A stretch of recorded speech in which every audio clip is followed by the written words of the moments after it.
আসসালামু আলাইকুম রহমতুল্লাহ। আউযু বিল্লাহি মিনাশ শাইতানির রাজিম। বিসমিল্লাহির রহমানির রহিম।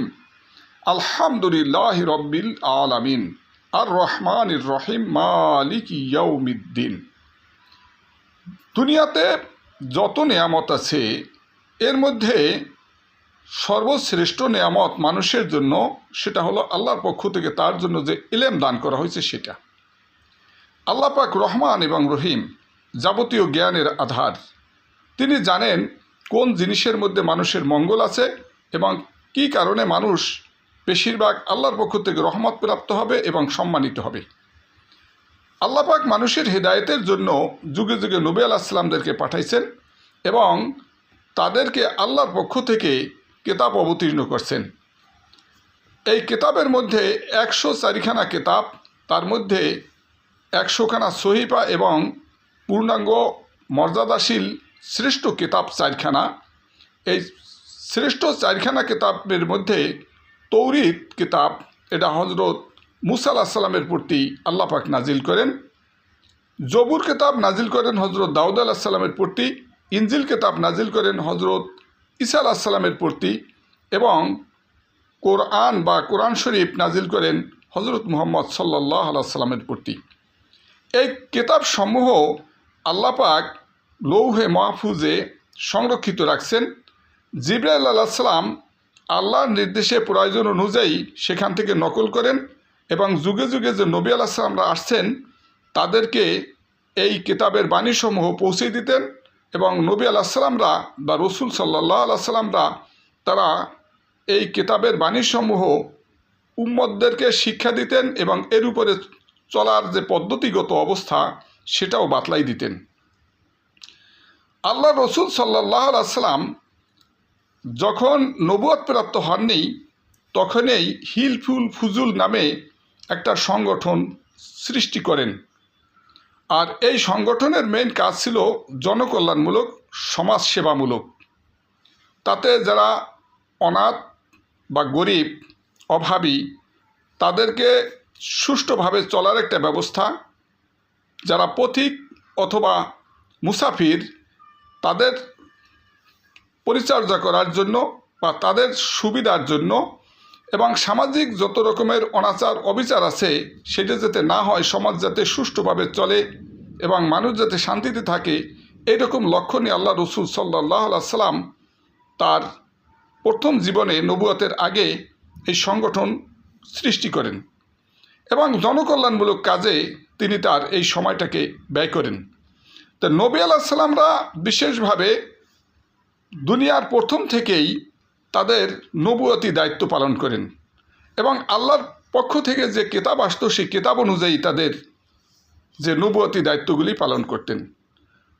কিন্তু আল্লাহ পাক যে দুনিয়াতে মানুষ পাঠাবে এবং খেলাফতি দায়িত্ব সে পালন করবে, এইটা আল্লাহ পাক জানাইছে আদম আলাইহিস সালামকে সৃষ্টিরও আগেই, সেটা জানাইছে ফেরেশতাদেরকে। ওখানে আল্লাহ পাক বলছেন যে ওয়াইজ ক্বালা রাব্বুকা লিল মালাইকাতি ইন্নী জাইলুন ফিল আরদি খলিফা, যে আমি দুনিয়াতে খলিফা বা প্রতিনিধি পাঠাবো। এখন এই কথাগুলি ফেরেশতারা শুনছে। শোনার পরে ফেরেশতারা বলছে যে এদেরকে সৃষ্টি করলে হইতে পারে তারা দুনিয়াতে ফেতনা ফেসাদ করবে, আমরাই তো আপনার গুণকীর্তন করি, কি দরকার আছে এইসবের।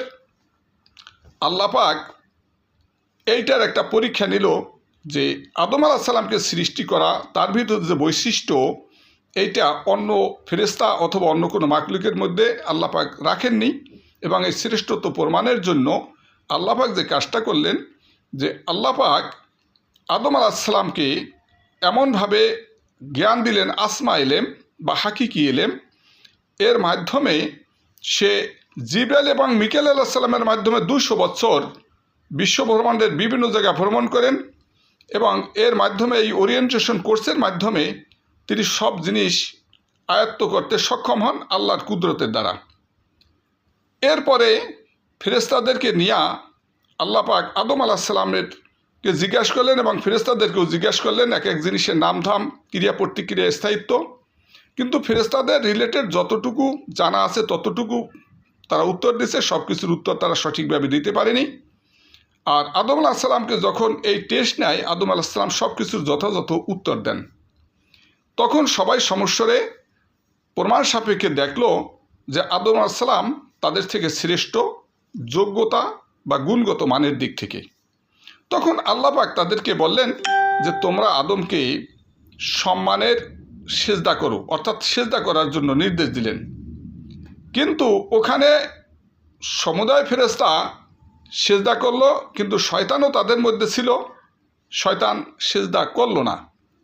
শয়তান সেজদা না করার কারণে আল্লাহ পাক তাকে যখন জিজ্ঞাসা করলো তুমি কেন সেজদা করার থেকে বিরত রইলে, তখন সে বলল যে শয়তান বা আজাজিল সে হলো আগুনের তৈরি, তার গতি ঊর্ধ্ব দিকে, আর আদম মাটির তৈরি, তার গতি নিম্ন দিকে। এই জন্য সে নিজে মনে করলো যে তার মর্যাদা বেশি, আর যার মর্যাদা বেশি সে কখনো উত্তম কখনো অধমকে সেজদা করতে পারে না। এইটা হলো শয়তানের যুক্তি। এই শয়তান অহংকার করলো এবং যুক্তি দেখাইল। এই অহংকার এবং যুক্তি দেখানোটা এটা আল্লাহ পাক গ্রহণ করেননি, বরং তাকে অভিশপ্ত করছেন।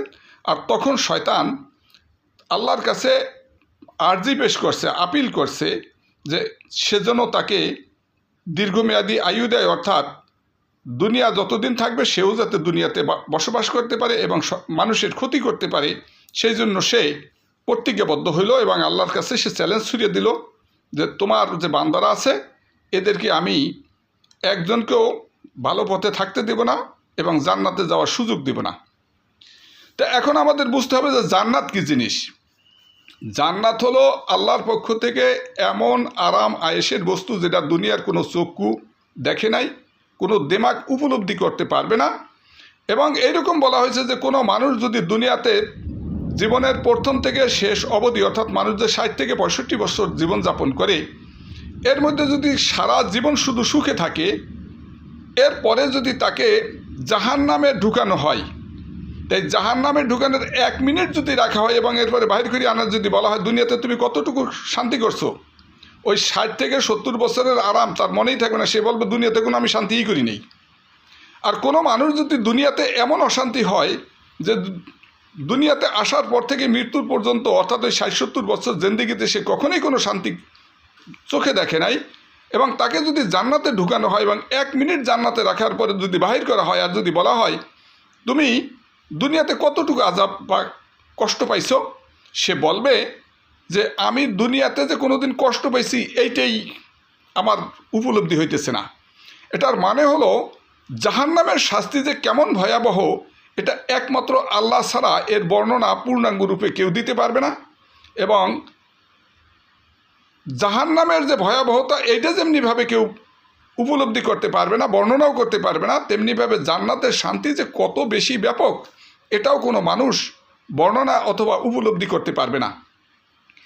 এই দিক বিবেচনায় যখন শয়তান তার আয়ুকে বৃদ্ধির জন্য আল্লাহর কাছে আপিল করলো, আল্লাহ পাক এই আপিলকে এগ্রি করলো, অর্থাৎ মানিয়ে নিল। মানিয়ে নেওয়ার পরে সে তখন থেকেই আদমের পিছনে লাগছে। আল্লাহ পাক এটা সূরা আল ইয়াসিনে বলছে যে আলাম আহাদ ইলাইকুম ইয়া বানি আদম আল্লাহ তা'বুদুশ শাইতান ইন্নাহু লাকুম আদুউম মুবিন।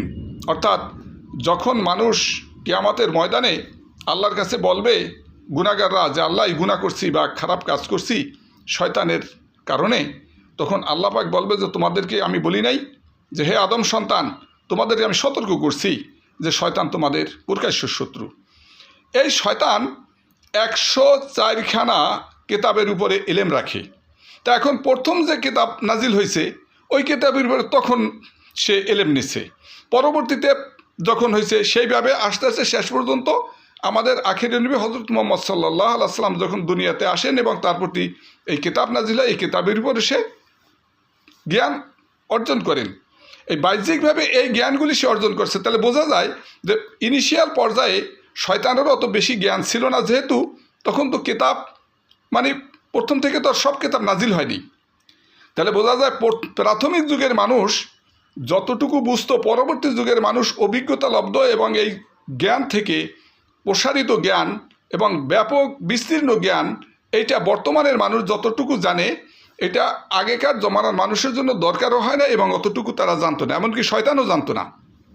তাহলে বোঝা যাইতেছে শয়তানির যে পরিধি, অর্থাৎ কুমন্ত্রণা, যত রকমের অনিষ্টের যে পথ, এইগুলি শয়তান আগে যতদূর বুঝতো বর্তমানে অতটুকু এর থেকে বেশি বুঝে। কেননা পরবর্তীতে সে অভিজ্ঞতালব্ধ এবং এই পুঁথিগত বিদ্যা সে অনেক বেশি অর্জন করছে। এখন ব্যাপার হলো, এই যে শয়তান বেশি অর্জন করলো, এটার দ্বারা সে করে কি, মানুষকে জাহান্নামে নেওয়ার জন্য যত প্রক্রিয়া আছে সেইটা সে করে। এখন আমাদের কথা হলো যে এই জাহান্নামের পথ থেকে আমাদের বাঁচার উপায় কি? জাহান্নামের পথ থেকে বাঁচার একমাত্র উপায় হলো, আল্লাহর যে কিতাব আছে ওই কিতাব আল্লাহ রসুল সাল্লাল্লাহু আলাইহি সাল্লাম আমাদেরকে যেমনিভাবে চলার জন্য দেখাই গেছেন, বুঝাই গেছেন, সেই অনুযায়ী আমাদের চলা, এর বিনিময়ে আমরা মুক্তিপ্রাপ্ত হব, সফলকাম হব। এখন এই যে দুনিয়ার শেষের দিকে যে সময়টা আসছে, এই সময় শয়তানও কিন্তু আগের থেকে বেশি ধারালো হয়েছে, অর্থাৎ তার তীক্ষ্ণ জ্ঞান হয়েছে। সে যদিও হাকিকি এলেম বা ভালো এলেম রাখে না, কিন্তু শয়তানির পথের এলেমগুলি সে রাখে। এই দুনিয়াতে কাফের মুশরিকরা যে ঝামেলা করতেছে মুসলমানদের ক্ষতির, এটা আজকে নয়, এটা প্রথম থেকেই, অর্থাৎ কাবিলের থেকেই শুরু হয়েছে এই অনিষ্টতা, অযথা অনিষ্ট করা। এরা এগুলি করবে, আর এই শয়তানও মানুষকে বিভ্রান্ত করবে এবং বিভিন্ন ধরনের ক্ষতির জন্য সে চেষ্টা করবে। কিন্তু আল্লাহর কাছে যখন মানুষ আশ্রয় চাবে, তখন শয়তান ওই মানুষের কাছে আসে না, বা আসলেও সেটা কোনো কার্যকারী হয় না। আল্লাহ পাক মানুষকে ওই পর্যন্ত সুযোগ দেয় যে পর্যন্ত মৃত্যু না হয়, অর্থাৎ মৃত্যুর আগ পর্যন্ত তার তওবার দরজাটা খোলা থাকে, এবং সে বিগত গুনার জন্য যদি তওবা করে, আশা করা যায় আল্লাহ তাকে মাফ করবে। এখন আমাদের যে করণীয় এবং বর্জনীয় কিছু বিষয় আছে। দুনিয়া এখন শেষের পর্যায়ে আসছে, এখানে মানুষ অপরাধ করে, বিপদে ফেলে। আল্লাহ রসুল সাল্লাল্লাহু আলাইহি সাল্লাম তার নবুয়তের আগে হিলফুল ফুজুল যে সংগঠন করছেন, এটা ছিল একটা সামাজিক প্রতিষ্ঠান, যার বিনিময়ে সমাজের মানুষের উন্নয়নকল্পে বা মানুষের বিভিন্ন উপকারের জন্য করা হয়েছে। আমাদের জন্য করণীয়, প্রত্যেকটা মানুষ যাতে দুনিয়ায় বসবাস করে শান্তিতে এবং আখেরাতে সে জান্নাতে যেতে পারে। যারা এখন ইসলামে নাই, তাদেরকে ইসলামে কিভাবে আনা যায়, আমাদের সুন্দর আচরণ, শৌর্য বীর্য প্রদর্শন এবং ব্যাপকভাবে প্রচার এবং প্রসারের মাধ্যমে এই লোকগুলোকে দিনের মধ্যে নিয়ে আসতে হবে। আর সাথে সাথে যে মুসলমান আছে তাদের পার্শ্বে আমাদেরকে দাঁড়াইতে হবে, অর্থাৎ আমরা ন্যায়ের উপরে থাকব এবং অন্যায়ের প্রতিবাদ করব, প্রতিরোধ করব। আল্লাহ পাক কিয়ামতের ময়দানে যখন শহীদদেরকে উচ্চ মর্যাদা দান করবে, এবং বলা হয়েছে যে শহীদদের যে রক্ত এটা খুব দামি, আর শহীদদের রক্তের যে দাম বা ওজন, এর থেকেও একজন বিজ্ঞ আলেম বা একজন বিজ্ঞ মানুষ যে আল্লাহর পথে থেকে তার জীবনযাপন করছে, তার কলমের কালি ওই শহীদের রক্তের ওজনের থেকে বেশি হবে। এমনকি শহীদদেরকে যখন মানুষদের ব্যাপারে সুপারিশ করার সুযোগ দেওয়া হবে, তখন ওই আলেমরা, বিজ্ঞ আলেমরা বলবেন যে হে আল্লাহ, তারা তো আল্লাহর তোমার পথে শহীদ হয়েছে বা তোমার পথে ভালো কাজ করছে, আমরা যে তাদেরকে ভালো পথে চলার জন্য বলছি, ভালো পথে থাকার জন্য বলছি, এর বদৌলতে তাদের এই সুযোগ হয়েছে এবং তারা এই কাজটা করছে। তখন আল্লাহ পাক তাদেরকে শহীদদের উপরে মর্যাদা দান করবেন।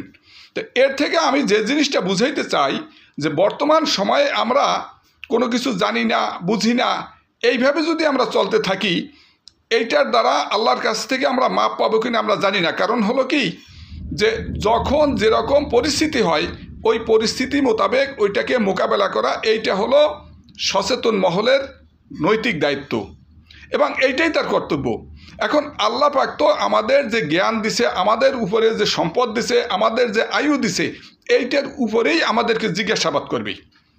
এখানে পরিধানযোগ্য যে আল্লাহ পাক সূরা বনী ইসরাইলের মধ্যে উল্লেখ করছেন যে জিনিসের উপরে তোমাদের ধারণা নাই, অর্থাৎ যে জিনিস সম্পর্কে তোমরা স্পষ্ট কিছু জানো না, ধারণার বশবর্তী তোমরা কোনো কথা বলবে না। কারণ চক্ষুসমূহ, কর্ণসমূহ, দেমাগসমূহ কিয়ামতের ময়দানে আল্লাহর কাছে সে জিজ্ঞাসিত হবে। এই জন্য ধারণার বশবর্তী হয়ে কথা না বলা, বরং আমরা রিলেটেড বিষয়ের উপরে উপযুক্ত জ্ঞান অর্জন করব, জাতিকে সুনির্দিষ্টভাবে দিক নির্দেশনা দেওয়ার জন্য চেষ্টা করব। আমরা যে জিনিস জানি না সে জিনিস যারা জানে তাদের থেকে আমরা এই জিনিসগুলি জানিয়ে নেব। আমরা সুনির্দিষ্টভাবেই এখন বুঝতে পারতেছি যে কুফরি শক্তি এমনভাবে মুসলমানদের এগেনস্টে লাগছে যে তারা মুসলমানদেরকে নির্বিচারে হত্যা করা, তাদেরকে বেইজ্জতি করা, তাদের মেয়ে লোকদেরকে শ্লীলতাহানি এবং যাবতীয় রকমের বেইজ্জতিপূর্ণ কাজ এগুলি সবই তারা করতেছে। বিশেষভাবে আমাদের পার্শ্ববর্তী দেশ, তারা ইদানিং যে কাজগুলি করতেছে এটা আমাদেরকে গজওয়াতুল হিন্দের এই ইশারা তারা দিতেছে যে তারা ধ্বংসপ্রাপ্ত হবে, তারা দণ্ডিত হবে, তাদের বিচারের সম্মুখীন করা হবে, শৃঙ্খলার মানে তাদেরকে শিকলবন্দি করে তাদেরকে অপমানিত হইয়া মানুষের সামনে নিতে হবে এবং তারা সেখানে বেইজ্জতি সহকারে মৃত্যুবরণ করবে। এখন এই বিষয়গুলি আমাদের যারা মুসলমান, এক মুসলমান অন্য মুসলমানের ভাই এবং আয়না স্বরূপ, যেমনিভাবে আয়নায় মানুষের চেহারার মধ্যে কোনো কিছু যদি ত্রুটি থাকে ধরা পড়ে, তেমনিভাবে মুসলমানের হওয়া উচিত অন্য মুসলমানের আয়না স্বরূপ এবং একটা দেহের সাথে তুলনা স্বরূপ, অর্থাৎ এক সমগ্র বিশ্বের মুসলমান একটা দেহের সমান। এর কোনো একটা অংশ যদি আক্রান্ত হয় তাহলে সমুদায় অংশই আক্রান্ত হবে। এই হিসাব বিবেচনায় এখানে বিশেষভাবে দুনিয়াতে যত মানুষ আছে এদের মধ্যে মুসলমানের বড় শত্রু হবে ইহুদি এবং বিশেষভাবে শিরক যারা করে। এই শিরক এবং ইহুদ এই জাতি দুইটা বেশি ক্ষতি করবে। খ্রিস্টান দ্বারা এরা আশা করা যায় ভবিষ্যতে মুসলমানদের সাথে যুদ্ধ করবে এবং এরা মুসলমানদের দলভুক্ত হবে এবং বেশিরভাগ খ্রিস্টানরা মুসলমান হয়ে যাবে। মুসলমান যখন প্রথম পর্বে ইসলামের মধ্যে দাখিল হয়, ইসলামের প্রাথমিক যুগে খ্রিস্টানরা মুসলমানদেরকে বিভিন্ন দিক থেকে সাহায্য সহযোগিতা করছে, সেখানেও তারা বিশেষভাবে এই মুশরিক এবং ইহুদি তারা বিরোধিতা করছে। এখন শেষ জমানা এই সময়েও এরাই বেশিরভাগ বিরোধিতা করবে, কিন্তু আশা করা যায় অন্যান্য জাতিগুলি আছে তারা ইসলামের ছায়াতলে আসবে এবং এই যে গজওয়াতুল হিন্দ অথবা ইমাম মেহেদির পরে যে যুদ্ধ অথবা ঈসা আলাইহিস সালামের আগমনের পরে যে যুদ্ধ, এই যুদ্ধ সমূহের শেষ পর্যন্ত প্রত্যেকটা যুদ্ধে মুসলমান জয়যুক্ত হবে। তবে এখানে ব্যাপক হারে মানুষের মৃত্যু হবে। এই মৃত্যু যারা ইমানের উপরে অর্থাৎ ইসলামের উপরে করবে তাদের জন্য দুনিয়া এবং আখিরাতে তাদের জন্য মঙ্গলের ফয়সালা হবে, আর যারা কাফেরদের দলভুক্ত হবে এবং ইসলামের ক্ষতির চেষ্টা করবে, আল্লাহর নূরকে নির্বাপিত করার চেষ্টা করবে, তারা আল্লাহর গজবে দুনিয়া থেকেই ধ্বংসপ্রাপ্ত হবে এবং আখিরাতেও তাদের জন্য আগুন বা জাহান্নাম ছাড়া আর কিছুই নেই। আল্লাহ পাক এর থেকে সহি বুঝনে আমল করার তৌফিক দান করি।